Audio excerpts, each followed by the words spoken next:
If you're thinking about buying property in Montana, this video could save you from a very expensive mistake. Because most buyers' regrets I see here have nothing to do with the house or the price. Really, in a lot of ways, they come from assumptions.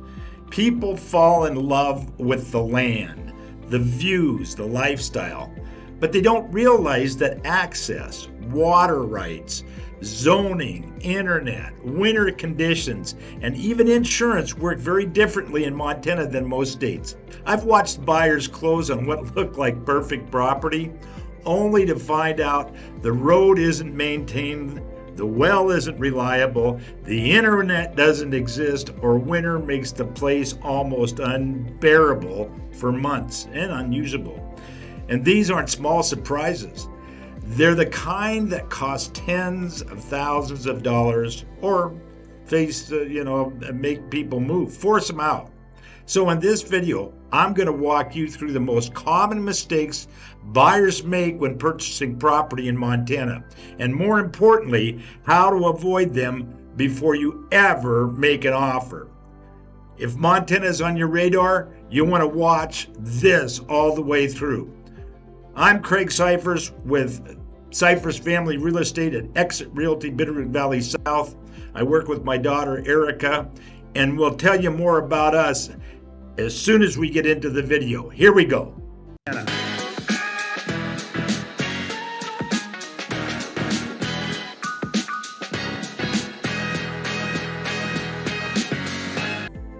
All right, let's start with one of the biggest and most misunderstood issues, and that's access. In most states, people assume, if there's a road, I can use it. That assumption can get you into serious trouble in Montana, and possibly even shot. Kidding. This is my only access. But there are three key questions you need to answer. Is the road legal access? Is it year-round access? And who is responsible for maintaining it? I've seen properties where the road exists, but legally it's not guaranteed. That means you could end up in a dispute with a neighbor just trying to reach your own land. And then there's winter. A road that looks perfectly fine in July can become completely impassable in January, depending on where you're at. And unless it's a county maintained road, there's no guarantee it will be plowed. Some buyers don't realize until after closing that they are responsible for snow removal, gravel maintenance, easement agreements, and that can get expensive fast. Now, if you're getting value out of this, make sure to like this video and subscribe, because I talk about the realities of Montana real estate that most people don't find out until it's too late. All the information in order to get a hold of us is in the description below. So please reach out to us, and we'd love to be a resource for you. Now, next, and this is a big one in Montana, water. You can look at our water video. We've got a couple of them on in the library on this channel. Now, there are two parts to this. You've got water rights and you got wells. Of course, water rights can apply to wells as well, and that can actually be an entirely different topic. But for water rights in Montana, they are a legal system all of their own. Just because there's water nearby, a creek, a ditch, even a river, does not mean you have the right to use it. The water rights are separate from land ownership, often historic and tightly regulated. So if irrigation or livestock is part of your plan, you need to verify those rights carefully. And wells, let's talk about wells, because this is where a lot of people get burned, so to speak, because this varies dramatically depending on location. Let's use the Bitterroot Valley as an example. On the valley floor, water is typically plentiful.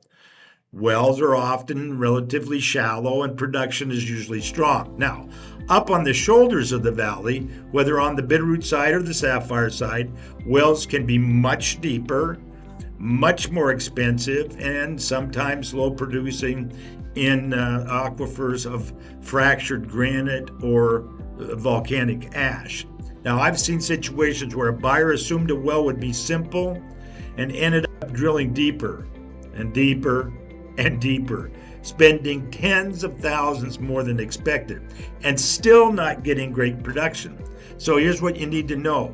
You need to know nearby well depths, gallons per minute, and drilling costs in the specific area. Like, for example, the Bitterroot Valley right now, we're at $75 a foot. I can remember when it was as little as $25 a foot, which wasn't that long ago, and that's just to drill a well. We still got to get a pump in it. We've got to have electricity. We've got casing, a lot of other elements to this. Because in Montana, water is not uniform. It's highly location specific. Now, if you're seriously considering buying land here, I strongly recommend that you reach out before making an offer. I can help you look at things like nearby well logs and avoid some very expensive mistakes. And of course, all the information is in the description below. Now let's talk about something buyers almost never think about until it's too late: sanitation. If your property is not connected to a municipal sewer system, which most rural properties in Montana are not, you will need a septic system. And not all septic systems are created equal. There are three common ones that we see. The standard gravity flow system. It's the simplest and most affordable, requires good soil conditions, and not always possible depending on the property. We have a lot of pressure dosed systems. These are more complex, use pumps to distribute wastewater, and they're more expensive to install and maintain. And then we also have raised sand mount systems or engineered systems.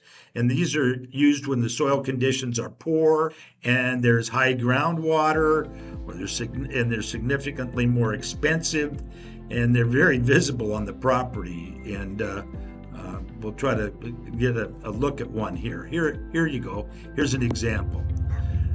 Now, here's the key issue. Approval is controlled by Montana Department of Environmental Quality, DEQ, and local county regulations. And they can be very conservative. Newer technologies that might work elsewhere are not always approved here. You know, it's like there are places around the world where the water is right at the surface and they still have sanitation. But in our case, it's used as a planning tool, is my opinion. So what does that mean for you? Well, it means that just because land is available doesn't mean it's easily buildable.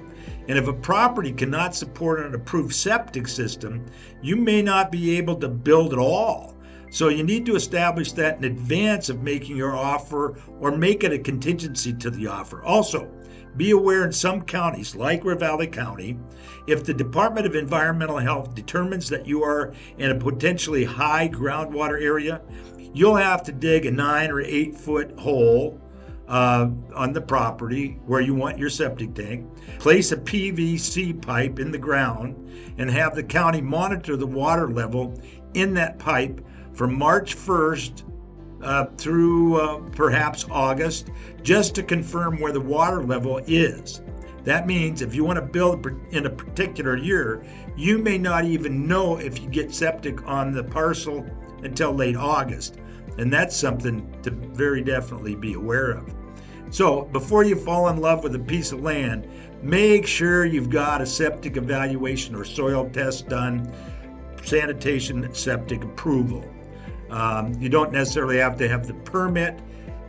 Not a bad idea, because that also will determine whether it's a standard pressure dosed or perhaps an engineered system. And if you're not sure how to do that, reach out and I can point you in the right direction for sure. So next up, zoning and land use restrictions. Now, Montana gives counties a lot of control, and zoning can vary widely. Yeah, even with the same valley. As an example, in the Bitterroot Valley, or specifically Ravalli County, there is no county-wide zoning. Areas or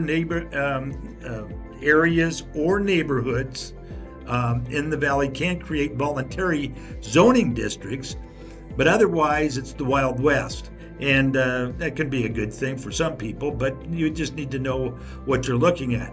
A consideration, if you're looking to maintain value, you'll have to know what's going to be around you. Now, you want to see our video on HOAs in this library. You know, as zoning affects incorporated towns in Ravalli County, and there are only 4 incorporated towns. You've got Stevensville, Pinesdale, Hamilton, and Darby. And buyers often assume, hey, I bought the land, I can do what I want.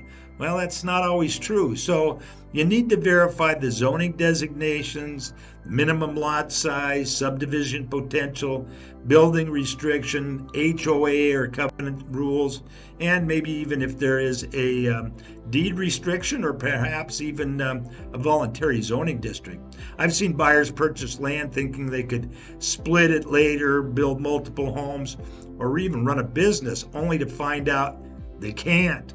And then it's too late. Now, let's talk about modern reality, internet and utilities. A lot of people assume we'll just get internet. Well, not necessarily. In rural Montana, fiber is limited, cable is rare, cell service can be spotty. And satellite, while improving, it's not always ideal depending on your needs.